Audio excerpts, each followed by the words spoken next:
Thank you very much. Did you hear what the cow said to the farmer on a cold winter morning? Thanks for the warm hand. Anyway, it's going to get better, so don't panic on me. I start small. Nice to see all of you. How many of you have never seen me before? This is your first time? Oh, wow, most of you, okay. I keep thinking for sure I'm more famous than that, but, that is the truth. I'm delighted to be here. Been looking forward to it for a long time. And it's nice to be back. I was here not too long ago. It's nice to be invited back. It says something when you're invited back. It doesn't say everything, but it says something. Maybe it says, let's give him one more chance, right? See if he can get it right this time. But I'm delighted to have all of you here. We're going to spend the day together. I feel two major responsibilities, and I'm sure you can guess what those are. Number one is to make sure you get your money's worth, right? When you shell out your cash, especially these days, you want to make sure you get full value for the money you spent. And I know the tab for the seminar was not that much. Pretty modest fee to get in. Most of you, your tips for the week, right? So it wasn't that much. But I want you to be able to say when you walk out of here today, it was worth my money. But my biggest responsibility is to make sure you get your time's worth. And the reason I say that is because time is more valuable than money. In fact, you might start your notes with that. Time is more valuable than money. You can get more money, but unfortunately you can't get more time. If somebody asks you to spend your money, that's pretty easy, right? We live in America. We're wealthy. So the money's not the problem. But what if somebody asks you to spend a day, right? You got to think that over carefully. And I know you did. I wouldn't waste one of my days, not for anybody, not for anything. Once I understood how valuable they were, I don't waste any. But to make an investment like today of your money and your time, I appreciate that. Today's going to be costly for me. It's going to cost me one of my days to be here, right? And some money, of course. But, I don't need the money. I take the money, but I don't need the money. But guess what I do need? The time. So I'm here not to just joke with you. I'm here not to just tell some funny stories and give a performance and walk away. I'm here to give you some value, and I want to make it worth your time. I'm going to invest a day. You're going to invest a day. Let's get the most out of it and see what we can walk away with today. Anyway, for you that have not seen me before, just very briefly, let me just tell you my story. I grew up in Idaho, farm country, southwest corner of Idaho. In fact, my father still lives on the old homestead where I grew up. He'll be 89 his next birthday. He still hasn't retired. I'm proud of my dad. He's never been ill. He's really something. I'm trying to get him to retire this year, 88. I'm telling my father, what a good year to retire when you're 88. And he says, hey, talk to me in 10 years, right? I might be ready. But anyway, I went to high school. I graduated. I went to college 1 year. Halfway through my second year of college, I decided I was smart enough, so I quit. One of my major mistakes. I should have stayed in school. But I thought, heck, I'm smart enough to get a job. That's what life's all about, right? Get a job, pay your bills, work hard, stay out of trouble, keep your fingers crossed, hope for the best. And I figured I was at least prepared to do that. So I quit college and went to work. A little while later, got married, got my little family going, and I'm out there doing what I thought was the best I could. But about age 25, I'm starting to struggle. I've purchased a little more than I can conveniently pay for on time, and the creditors are starting to call saying, hey, you told us the check was in the mail. What's the deal? And I'm getting embarrassed by that. I'm also embarrassed, big mouth me, with all the fancy promises I made to get married. I'm way behind on those promises, and I'm getting discouraged, wondering what to do. And I thought, well, maybe I should go back to school, right? 1 year of college, pretty short on an application. But, tough to go back to school, right? Especially when you got your family going. Time to stay is when you're there. So I discounted that. I thought, well, if I, had my own business, that would be the way to go. But, I'm short on money, too much month at the end of the money. If you've ever been there, that's where I was, age 25. So I had to discount that, and I'm discouraged, wondering, where do I go from here? And then the miracle happened for me.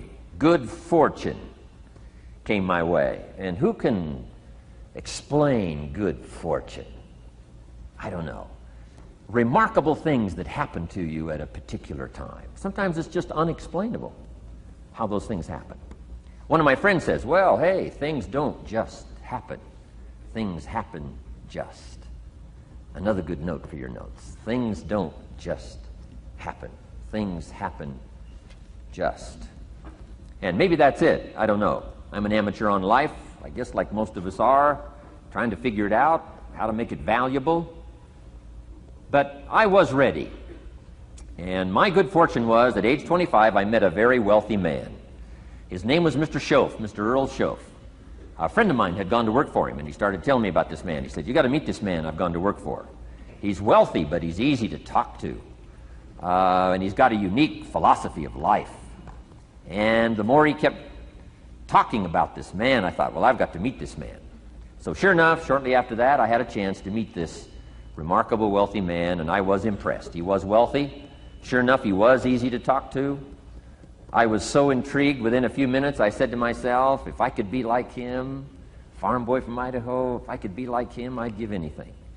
And then I thought, if I could just get around somebody like him, and if he would teach me what to do, I would be willing to learn.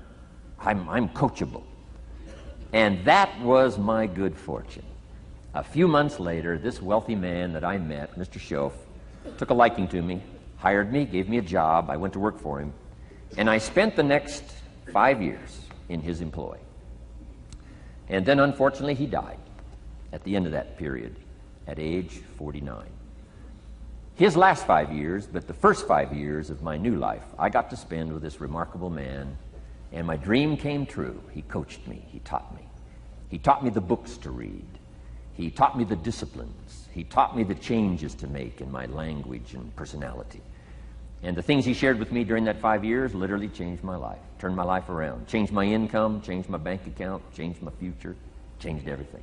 I've never been the same since that unique experience. And I wish he was still alive today, Mr. Schoaf. I'm sure if he was alive today, especially after this seminar, Idaho Farm Boy makes it to Dallas-Fort Worth, full house, standing room only. Pretty awesome, I'm sure. If he was alive, I'd be calling him today saying, you won't believe what's happening to me. I've had a chance now to share with other people what you shared with me. But anyway, how I got here.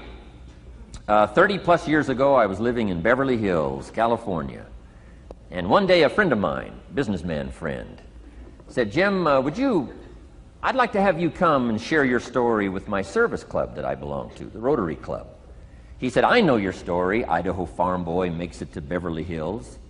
But he said, I think my club members would love to hear your story. He said, if I arranged one of our breakfast meetings, would you come tell your story? Just share a few thoughts. I said, okay. So I agreed to go give this breakfast talk. And guess what? They liked it. And my telephone rang. I got another call saying, we heard you've given your story and shared some ideas. Would you come talk to our club? First thing I know, I'm starting to devote a piece of my business time to giving these talks. And then one day, a businessman who'd heard my talk, I think 2 or 3 times, approached me and said, would you come and share that story and some thoughts with my management and salespeople? I said, I got this little company going. And he said, if you'd come tell your story to my organization, he said, I'd be happy to pay you. And I thought, wow, wouldn't that be something? So I agreed to go do it, and I got paid. Little did I know, another fortune was waiting for me to translate my ideas into talks and speeches and seminars. Now I've written some books. It's on cassette tape, and now I get to travel around the world. Last year I was in Japan and Israel, Spain, Mexico, Australia, New Zealand, France, Germany, Canada, and now Dallas-Fort Worth. So. Idaho Farm Boy gets to travel around the world and share his story, and here I am today. Anyway, it's almost too much for me to comprehend. From where I started, raised in obscurity, in a little small farm community, and now to be here today is pretty awesome for me. So anyway, that's just a little bit about my story. My story is probably more intriguing for me than it is for you, but I wanted to hear it again, so I thought I would just, bore you with it. Anyway, I don't ask you to be impressed today. I'm the one that's impressed from where I came from to have a chance. But that's the American dream, right? Come true. Chance to start from scratch, start from obscurity, start with pennies, start with nothing, and have a chance to transform your life, change your life, set your goals, and see what you can accomplish. So anyway, that's how I got here, and I'm just delighted that this day has arrived, and I truly want to make it valuable for you. Let's go to work. Here's what I hope you'll find out of this seminar today for your notes. Here's what I hope you'll find. Number one, sincerity. Above all else today, I hope you'll find me sincere. Best place for people to start to communicate is sincerity on both sides. I'm sure you're sincere or you wouldn't be here today, right? To spend this kind of money, to spend this kind of time, roll up your sleeves today, go to work like I am, and get this message. You've got to be sincere. So I assume you're sincere. Now I want you to see me sincere. But I've got a good note for you to make. Sincerity is not a test of truth. Important note to make. Sincerity is not a test of truth. We must not make the mistake of saying he must be right, he's so sincere. That would be a mistake. And here's why. It's possible to be sincerely wrong. So we don't mistake sincerity for truth, right? Sincerity is only a test of sincerity. Truth has to yet be tested by truth, okay? But hopefully you will find me sincere and truthful. Next, a combination of things I hope you'll find here today. Ideas plus inspiration. Ideas plus inspiration. Ideas, business ideas and social ideas and personal ideas, we all need ideas. Right? How to have a good day ideas, how to have a good year ideas, how to have your best year ever ideas, good health ideas, personal relationship ideas, how to deal with your family ideas, sales management ideas, financial freedom for the future ideas. We all need good ideas. So today I hope you gather up by notes and by what you can remember a lot of ideas. I want to share as many with you as I possibly can in the time constraints we have. Today is going to go very rapidly. I used to think a day like this was a long day. Found out it's a pretty short day. But I'm going to go as fast as I can, share with you as many ideas as I possibly can. And here's why. Ideas can be life-changing. Ideas can be life-changing. And sometimes all you need is just one more in a series of good ideas. It's like dialing the numbers into the lock.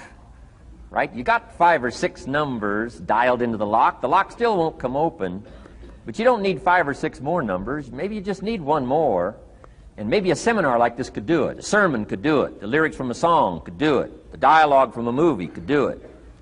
Conversation with a friend might do it. That one last piece you need, number.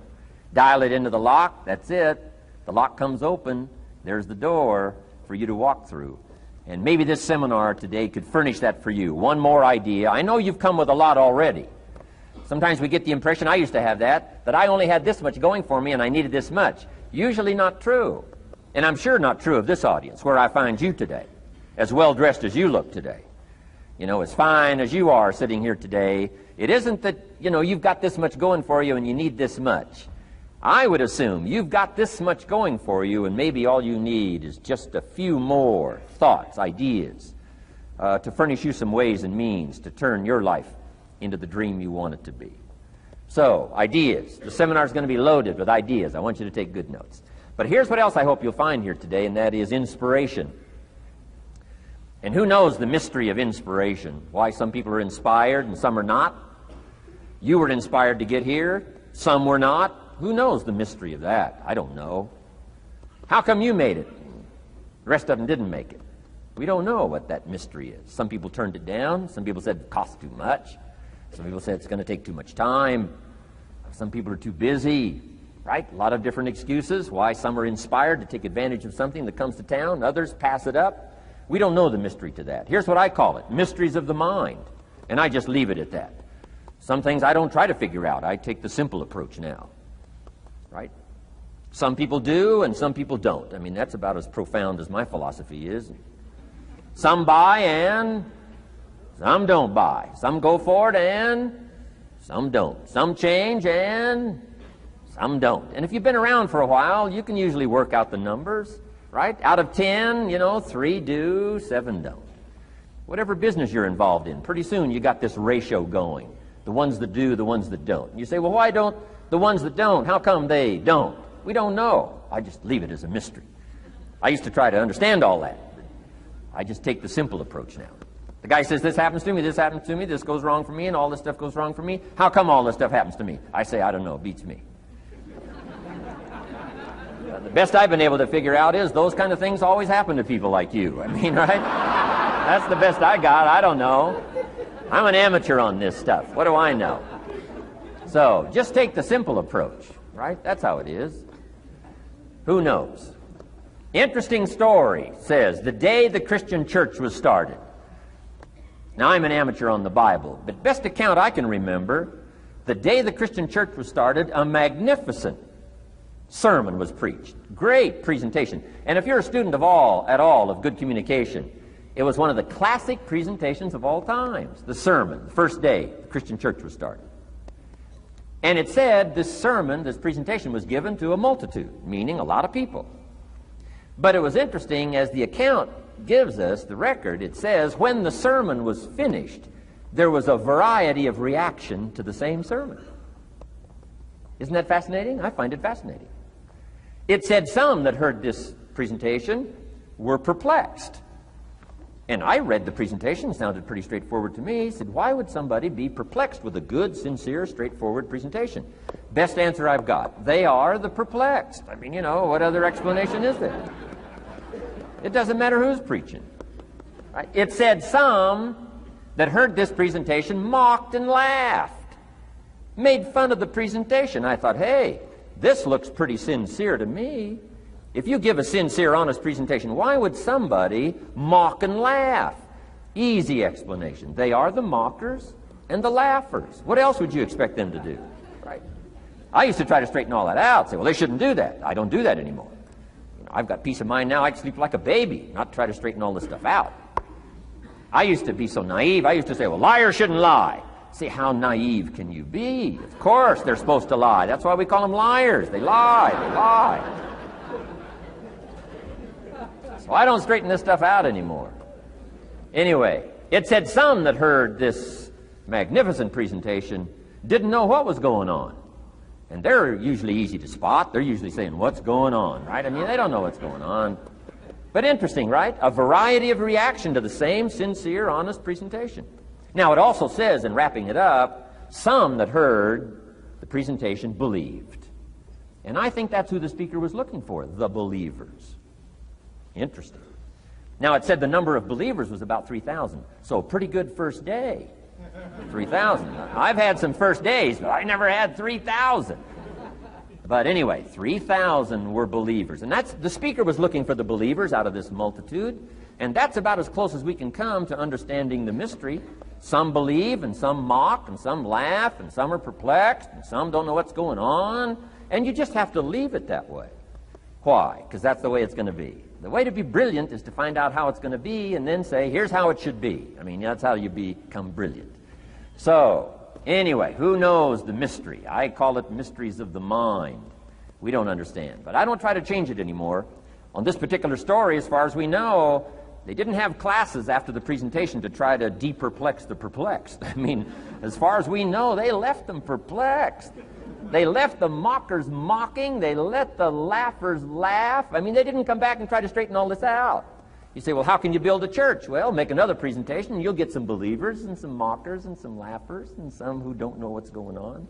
So that's about the best we can do.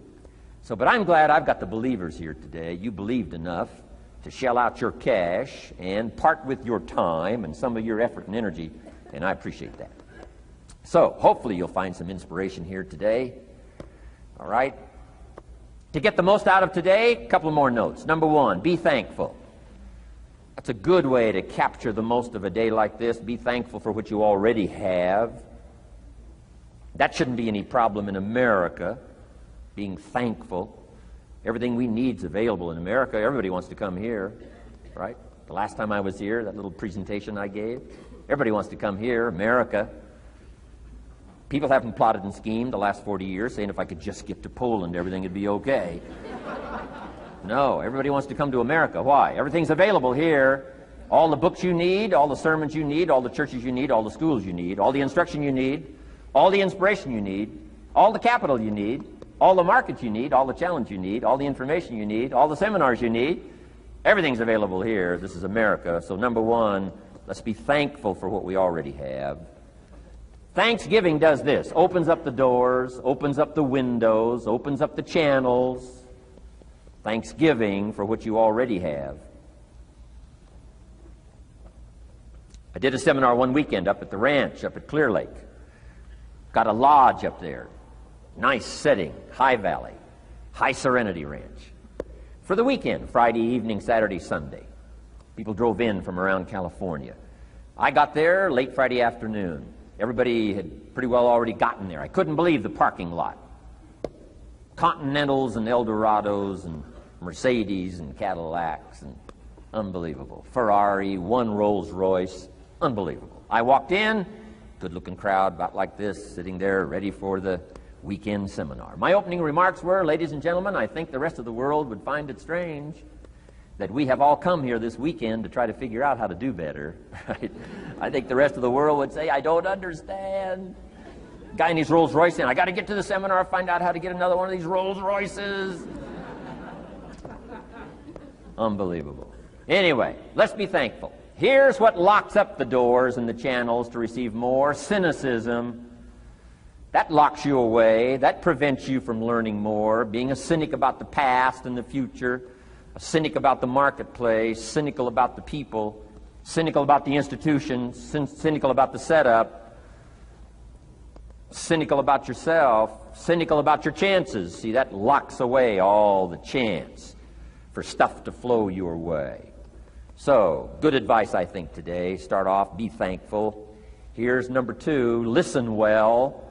That's going to be a challenge today. I understand that. Seems like most of, our life is still going on outside these four walls, right? Most of our life seems like it's all, continuing out there. Family and business and associates and market and economy and whatever else is happening in the midst of your life. And to sort of, pull your attention from what's going on out there and put it in here for just a few hours, I know is a challenge. But do the best you can, listen well. And here's the last one, take good notes. Be a good student today. Take some good notes. I've not come to entertain you. As you can tell by my opening joke, right? I would not make it in Las Vegas. So we don't have a dog and pony show today, no entertainment. But I do have some ideas. Take some good notes. Somebody showed me the other day notes that they took about 21 years ago, attending one of my seminars out in Los Angeles. He said, I still use these notes I took 21 years ago to help me in my business, relationship with my family. So I'd like to have these notes that you take today become that valuable for you. Then it would be worth me making the investment to come and spend a portion of my life, my time, my energy here. And I want this investment I'm making here today to pay off. And one of the ways it can pay off for me is for you to take good notes and then go away and use whatever makes sense. Because what I feast on coming back around is the stories out of this audience today. Sure enough, 6 weeks from now, 6 months from now, 6 years from now, somebody's going to, by phone, by letter, by personal contact, walk up to me and say, the things you shared that day got me thinking. And I started making some changes, and let me tell you what's happened to my business. Let me tell you what's happened to my sales career. Let me tell you what's happened to my relationship with my family. See, that'll make it worth it for me. Not the money, the return. Something you can't buy with money. If somebody says, thank you for touching my life and taking the time to make the investment. And that's what I'm all about. So if you'll become a good student today. And here's the last note. Don't be a follower, be a student. You'll be happy to know today we haven't come seeking disciples. We've got no movement for you to join. I'm just here to share some of my experiences, good ideas, best I can. But I think that's good advice. Don't be a follower, be a student, right? Take advice but not orders. Take information, but don't let somebody, order your life. Make sure what you do is the product of your own conclusion. Excellent note to make. Make sure what you do is the product of your own conclusion. Not to do what someone else says. Take what someone else says, process it, think about it, ponder it. If it makes you wonder, if it makes you think, then it's valuable. Then when you go take action, make sure that the action is not what somebody told you to do. Make sure the action is the product of your own conclusion. If you'll follow just a little bit of those simple guidelines, I'm telling you, the learning process can be speedy, swift, powerful. Your learning curve can go up, and then applying it to your business, your life, your family, conversations, equities of all kinds. You'll find some progress like I did that first 5 years when I met a teacher willing to share with me, turned my life around. Progress I couldn't believe happened for me. Okay, let's get started. I want to review, I was here last time and we talked about the 5 major pieces to the life puzzle.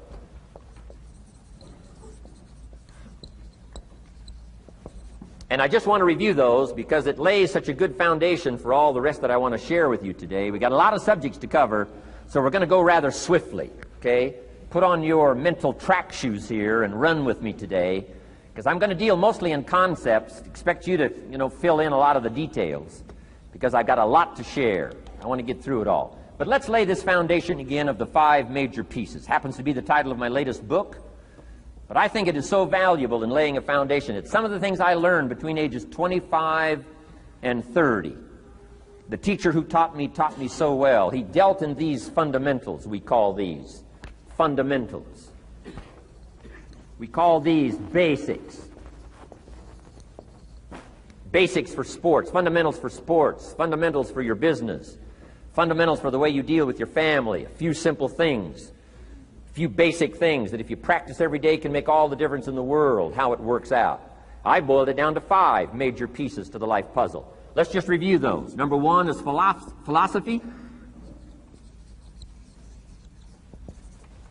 Philosophy, as I taught the last time I was here, philosophy, in my personal opinion, is the major determining factor in how your life works out. Philosophy, the major determining factor in how your life works out. Philosophy. To form our philosophy, you got to think. You got to use your mind.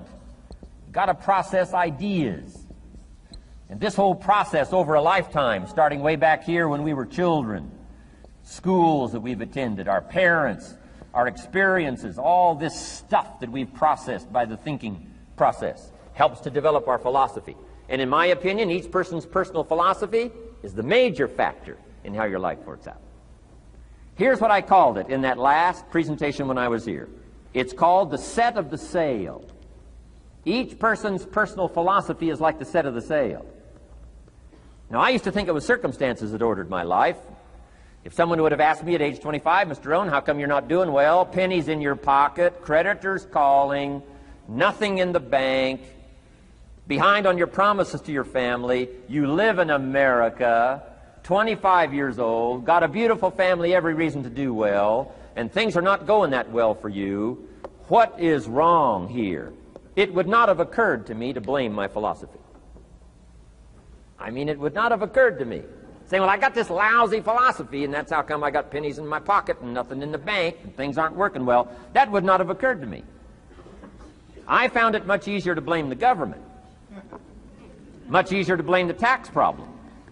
I used to say taxes are too high. Top tax rate when I first started paying taxes, 91%. Back then, when your income reached a certain level, all your income over that, 91%. So I used to say that's too high. Now the top tax rate's about 33%. But people are still saying what? Taxes are too. See, but you can't use that anymore. If it's gone from 91 to 33, how could it be too high? Come on.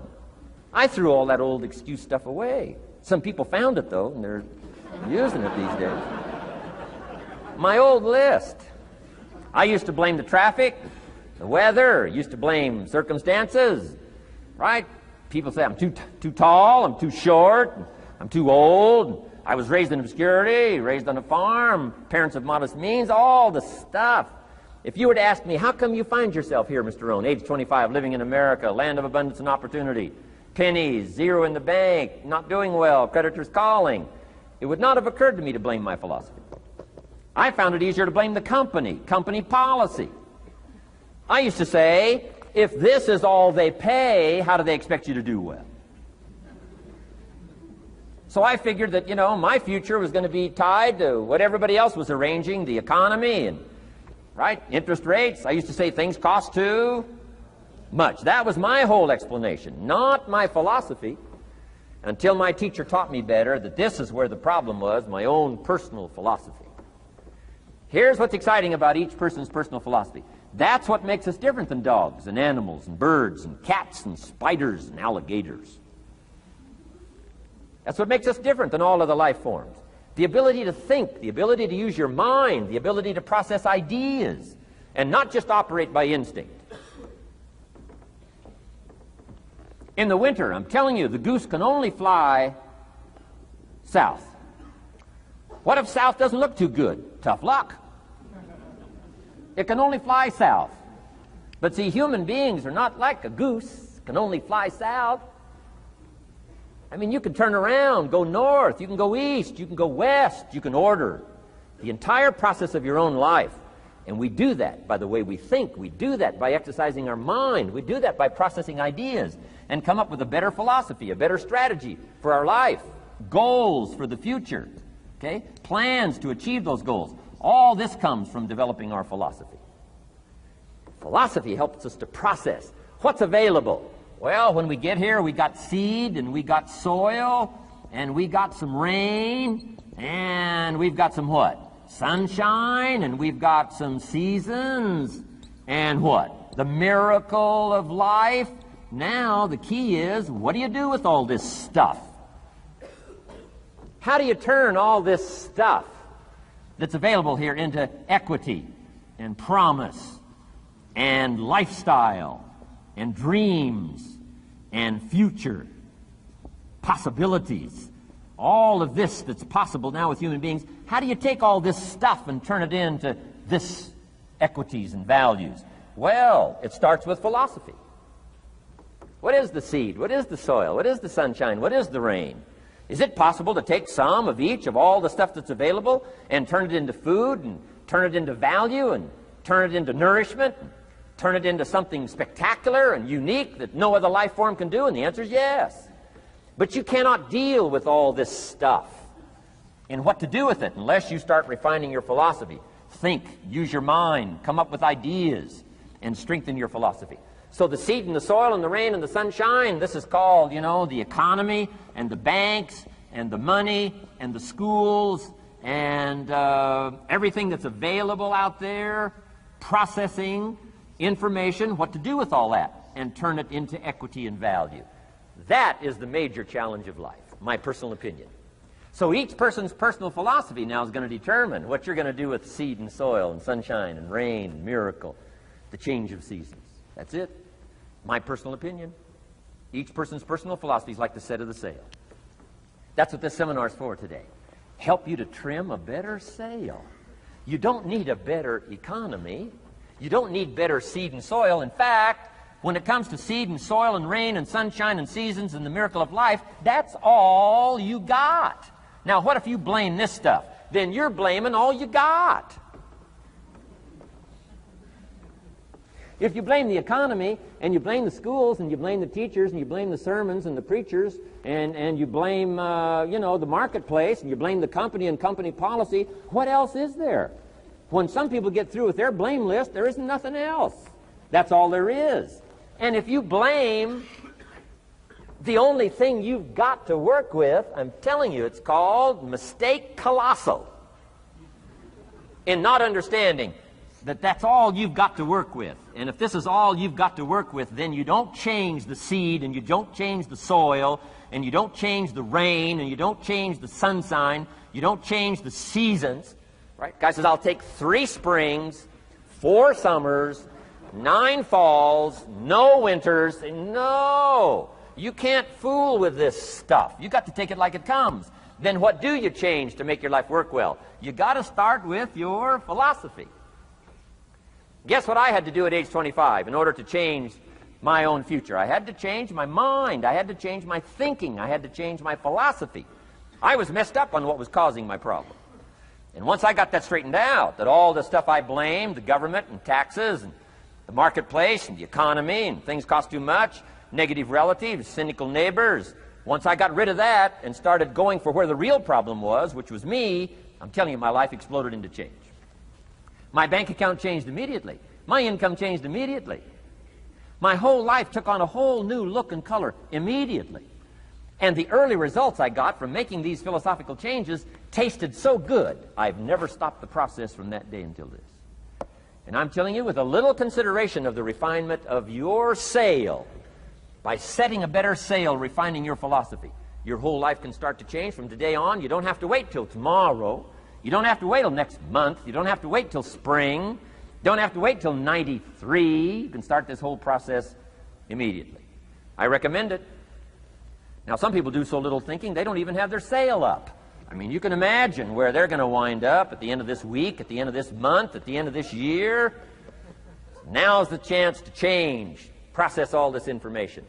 So number one is philosophy. Okay. And we dealt with all that, where we get ideas from personal experience, from other people's experiences. I don't want to get into all those details because we covered that the last time I was here.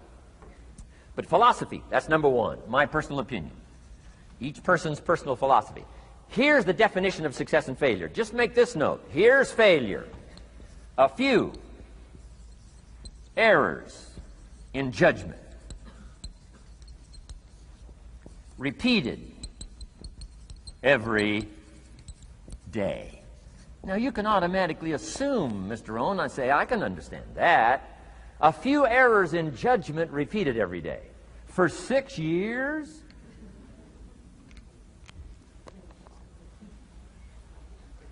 I'm with my father. I think I told this story the last time I was here. My father, 88 years old, he's never been ill, still hasn't retired. Not long ago, midnight, we're getting ready to go to bed. We've drilled a new well, got some extra water, got some more acres going. He's all excited. At midnight, we're getting ready to go to bed. My father's eating what he calls his midnight snack. A little bite to eat before you go to bed. Don't have to go to bed hungry. And I'm watching him eat this midnight snack. Guess what he had? An apple, a few graham crackers, and a glass of grapefruit juice. I said, no wonder my father's so healthy. My mom taught us all those good health practices.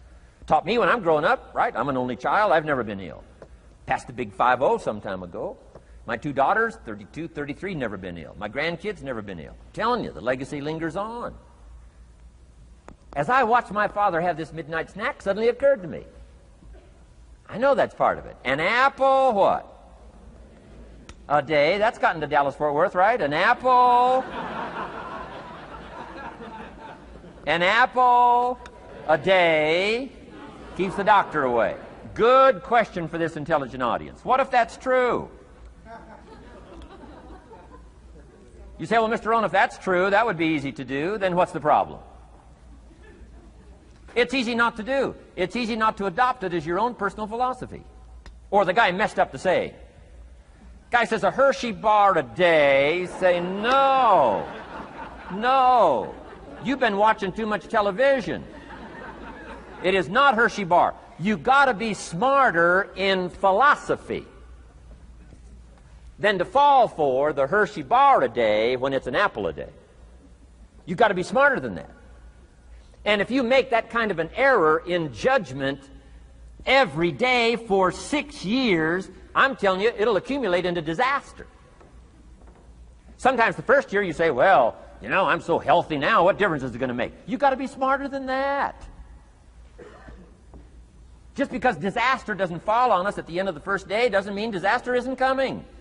You've got to be so smart that you look down the road and say, will the errors in my present judgment of philosophy, what's that going to cost me in 1 year, 6 years, 1 month, 6 months? I'm telling you, the money cost and the health cost and the success cost is too gigantic if you'll look down the road a little ways and say, are there errors in my current judgment like an apple versus a Hershey bar? Is that just a good illustration of some of the rest of my errors in judgment? If it is, that's where I found myself at age 25. I started working when I was 19. I met my teacher who helped turn my life around when I was 25. That's 6 years. At the end of the first 6 years of my economic life, I've got pennies in my pocket. I've got nothing in the bank. The creditors are calling saying, hey, you told us the check was in the mail. I'm embarrassed. I'm behind on my promises. I live in America. I'm 25-year-old American male. I got a nice family, every reason to do well. And I'm messed up. Now, what's messed up? I used to think it was the community that was messed up, and the country was messed up, and the government was messed up. If those Democrats ever get in the White House, that'll really mess things up. If the Republicans stay in power, that'll really mess things up. The economy was messed up. Interest rates are messed up. I thought all this stuff was messed up. Then I found out that's not what was messed up. I was criticizing the only thing I had to work with. What was really messed up was my own personal philosophy. My own errors in judgment in my own personal philosophy brought me in 6 years to pennies in my pocket, nothing in the bank, and trying to explain why I wasn't doing well, living in America, 25-year-old American male, got a family, every reason to do well. Now, once I understood this, here's the formula for failure: errors in judgment, being lax about developing your own personal philosophy. I'm telling you, it's called accumulated disaster. It doesn't matter whether it's your health or your bank account. Guy's got an empty bank account, probably has high cholesterol. Why? Over the last 6 years, he never paid attention to either one.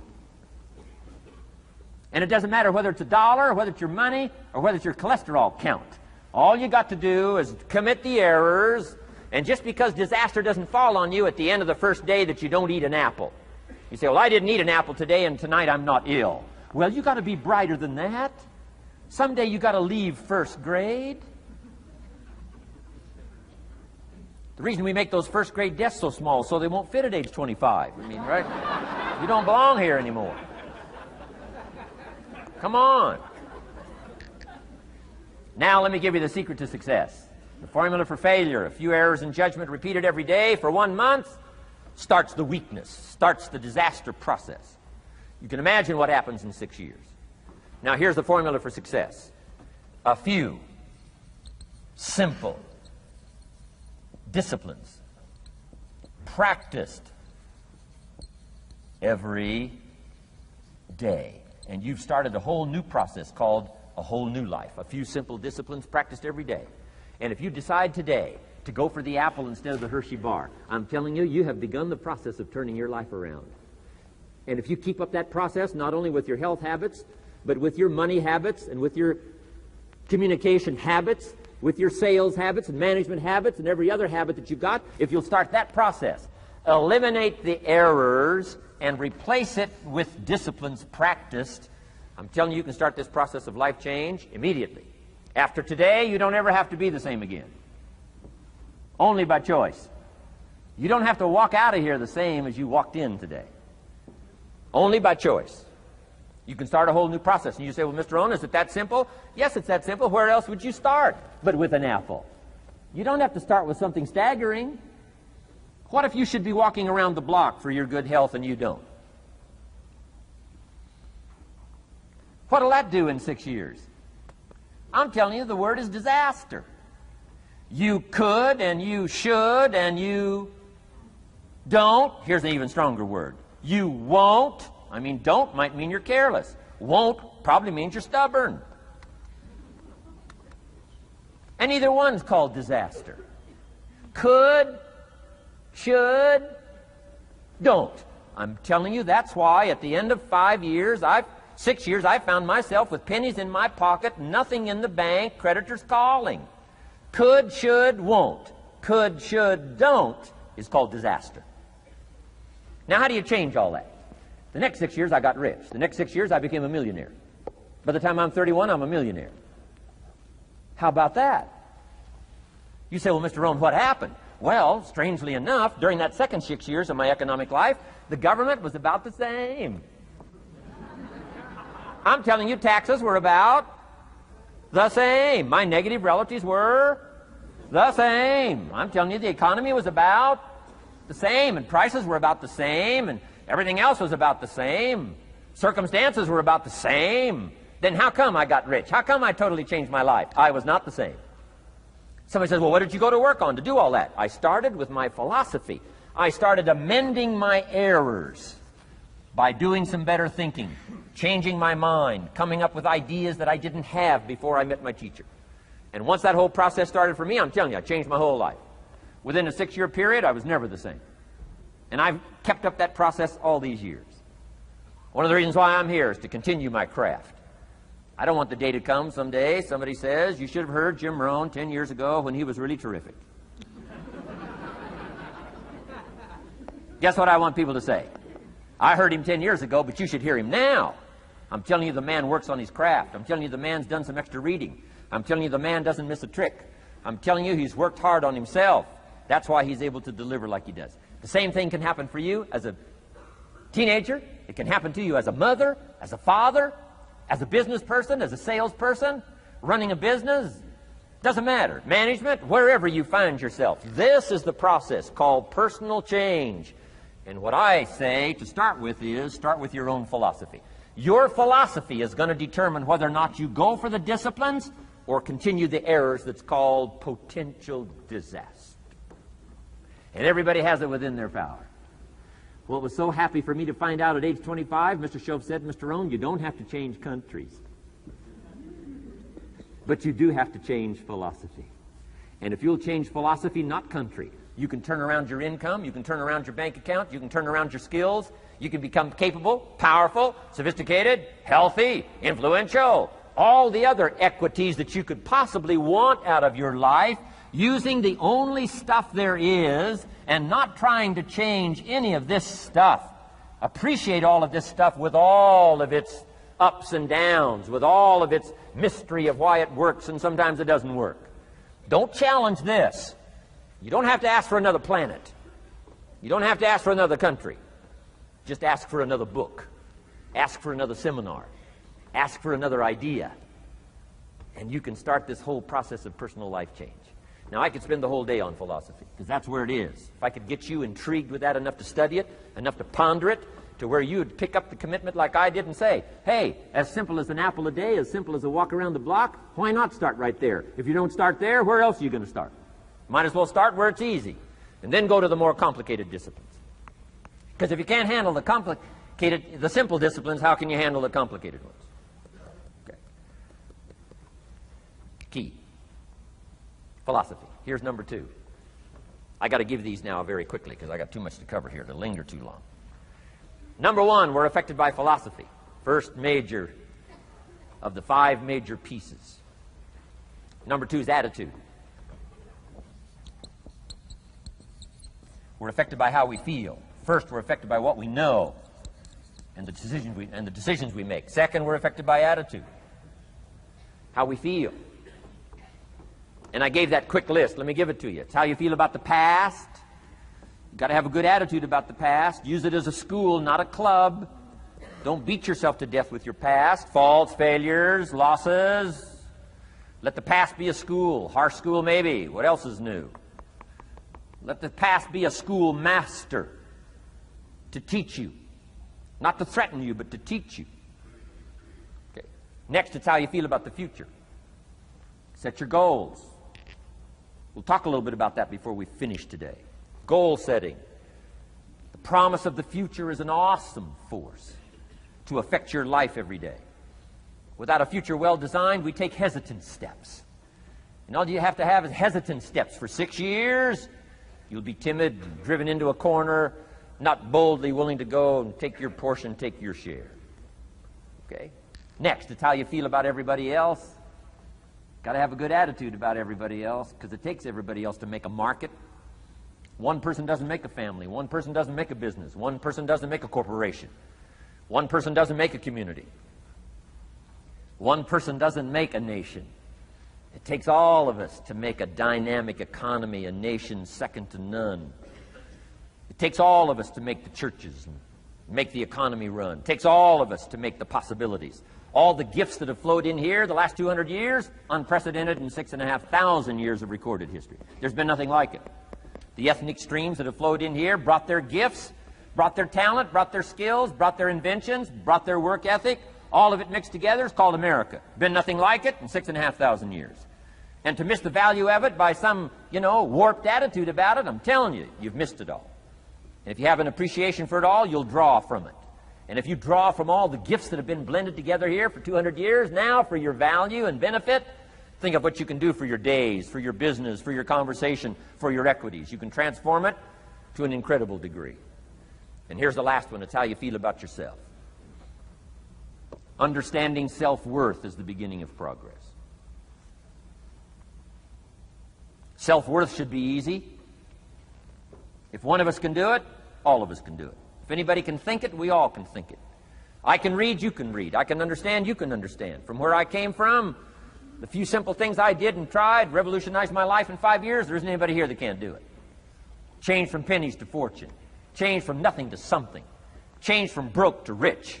Anybody in this room can do it. If any of us can do it, we all can do it. That's the kind of value you should place on yourself. If Jim Rohn can understand it, I can understand it. If he can read, I can read. If he can find it, I can find it. If he can change, I can change. If he can get it done, I can get it done. That's the attitude about yourself. So valuable. Okay? Now, in transforming our lives, we don't start with attitude. We don't start with the inspiration here. We start with education. Somebody says, well, I expected you to just come get motivated today. Well, that probably won't do it. Somebody says, by now we should be standing on the chairs waving a flag, singing the old gray mare. Get going here. No, that's not where you start. Life change does not start with inspiration. Life change starts with education. You've got to be educated to the point of where you might have messed up. My teacher put it in blunt, simple language. He only went to the 9th grade in school, so he put it in simple language I could understand.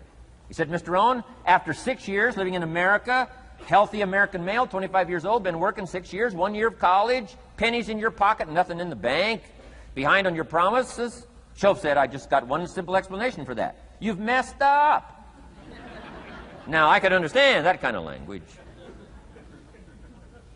Substitute a Hershey bar for an apple means you've messed up. Should walk around the block, could walk around the block, won't walk around the block. You have messed up. And all you got to go is right down through the list. Don't need some teacher to come by and tell you. Be your own best teacher saying, hey, let me make a list of some places I've messed up. Because if I let this down, that probably affects the rest. And the answer is, that's true. So we don't start with inspiration. We start with education. Somebody says, well, just motivate this guy. He'll be all right. Just motivate him. Get him turned on. Probably not. If a guy's an idiot, you motivate him. Now you got a motivated idiot. No, he won't be all right.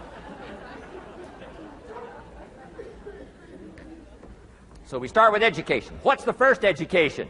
If it isn't going well and you live in America, you have messed up. You don't need to change countries. You say, well, the country's messed up. That's like cursing the soil and cursing the seed and the sunshine and the rain, which is all you got. Don't curse all you got. When you get your own planet, you can rearrange this whole deal. But this one, you got to take like it comes. So number 2 was attitude. Here was number 3, activity. This is the work part, the labor part. Taking action. And the activity is the miracle working piece. A miracle being something we don't quite understand how it works. Doesn't mean it doesn't work. It means we just don't quite understand how it works. Miracles work. God says. Now, I'm an amateur on God, but here's my best analysis. God says, if you'll plant the seed, I'll make the tree. Now, that's a good arrangement. Number 1, gives God the tough end of the deal. What if you had to make the tree? That'd keep you up late at night trying to figure out, how do you make a tree? Say, no, I'm telling you, the mystery and the miracle of this stuff has already been set up. God says, I got the miracle going, I got the seasons going, I got some sunshine and some rain, and I'm God, but the way I've arranged that, I just need somebody to plant the seed, not chant. In California, they're trying to chant to get this stuff done. Forget this California stuff. You don't have to rub a crystal and sleep under a pyramid. This stuff's too easy. Getting rich is too easy. Changing your life is too easy. Forget all that. Right? Massive bombard, affirmation, forget all that. My opinion.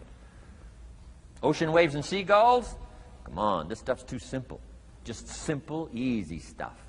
But if you neglect it, that's how it piles up year after year. But if you're willing to straighten it out, and here's one of the keys. It's called activity. It's called disciplines. Turning wisdom from your philosophy and inspiration, the strengthening of attitude and faith and courage, commitment, and all this stuff that comes from attitude. If you're willing to take these two qualities, philosophy and attitude, and invest it into activity, you can have a miracle. Anything short of that, no miracle. Wisdom doesn't perform a miracle. Attitude doesn't perform a miracle. The only thing that performs a miracle of increase called equity is called putting wisdom and attitude into discipline, into labor. And this labor now can perform a miracle. And here's the two parts to the labor. One, do what you can. Number two, do the best you can. Can't give you better advice than that. Number one, do what you can. You just got to go home and make a list after today. And here's the question to ask as you make this personal list. What am I not doing that would be easy to do? That could greatly change my health, my wealth? What am I not doing I'm neglecting that would be easy to do? Just go home and answer that question personally. You don't have to put the answers on a public bulletin board. This is just all personal stuff. From the walk around the block to the apple to what to do with your money, which we're going to cover today. What does a child do with a dollar? We're going to cover that today. Errors in judgment, disaster. A few simple disciplines, wealth beyond imagination. And if you'll pick up the activity part, the miracle working part, plant the seed part, take care of your part. The soil will take care of its part, and the seed will take care of its part. The seasons will take care of their part. The miracle will take care of its part. If you'll take care of your part, called putting it into activity, action. Works miracles. 2,000 years ago, on April 13th, one of Jesus' disciples. Now again, I'm an amateur on the Bible, but best as I can remember it, one of Jesus' disciples said to Jesus, "It's time to pay our taxes, and we don't have any money." That's how come I know it was about April 13th.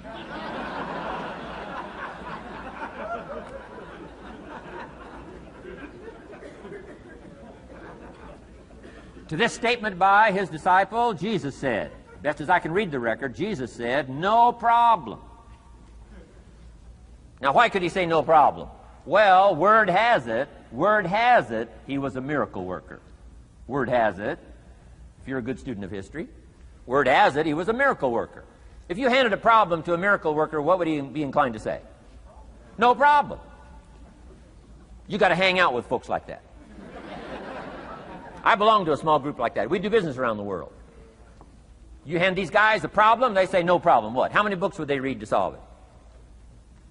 Many as it takes. How early would they get up? Early as it takes. How much information would they gather? Much as they needed. So it's what? No problem. You got to hang out with folks like that. Jesus said, this will be no problem, the tax thing. He said to his disciple, it's simple. Go fishing. Wow.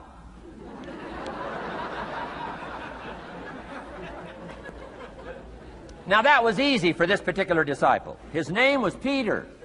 And Peter was a fisherman. How clever.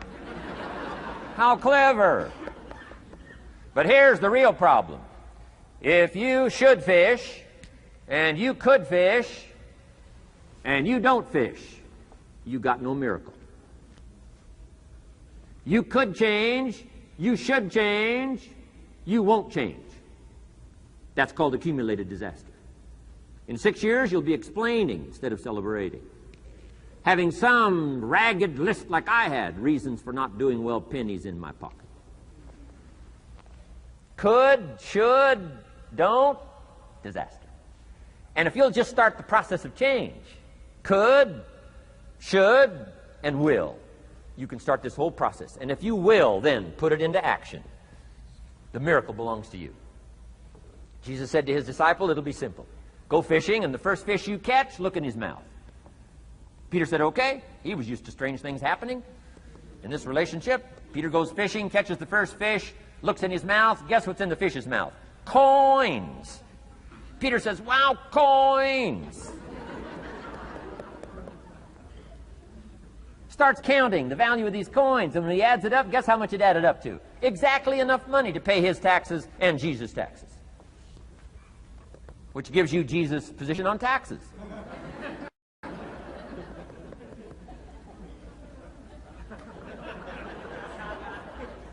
Okay.